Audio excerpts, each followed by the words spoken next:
navigating retirement to more of your tax questions. It is Money Monday, a segment here at 4 o'clock where we talk about easy to understand ways to navigate our finances. Here to help us out is our financial expert and friend, Paul Hood from Hood CPAs. Paul, good to see you, my friend. Good to see you, Brian. A new survey is out. It's from Clever, finding 76% of retirees have some form of debt and 67% have a balance on their credit cards. You know, some may associate, Paul, credit card debt with younger people, but that's not always the case. What are some ways retirees can pay off debt on a fixed income? Well, Brian, what you got to understand is people go through two phases in life. They go through the accumulation phase of life, where risk and volatility is something you want to harness, and it's less of a cash flow strategy and more of an asset building strategy.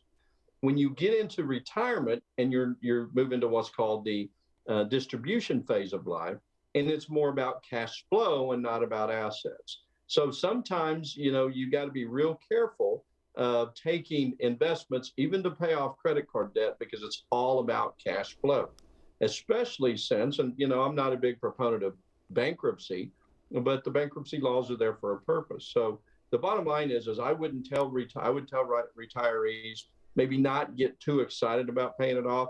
Let's be constructive. Let's try to maybe do some refinancing. A lot of times we see retirees that have equity in their home and they have credit card debt, and we may go down that path. But Brian, what we first have to do is to identify why they have credit card debt and what decisions went into that led to having credit card debt. So first thing is we have to evaluate their decision making. Second thing is we have to be cognizant of cash flow.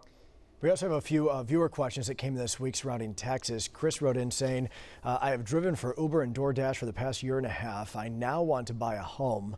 What do I need to do in order to be approved for a loan? I don't want to claim any deductions so that my income on my tax return looks higher.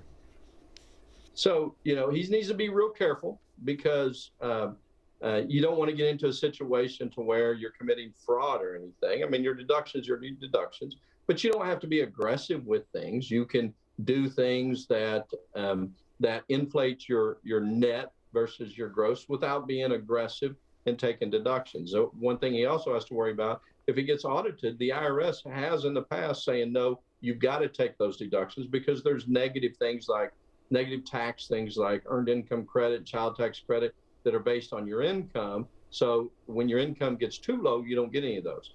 So the bottom line is you have to be real careful. Now, what some people will do is go ahead and set up an S corp, put themselves on the payroll to pay themselves a W-2, because banks oftentimes prefer to deal with somebody with a W-2 than have the self-employed, and they oftentimes don't look at the profit or loss on the business as long as they have a W-2.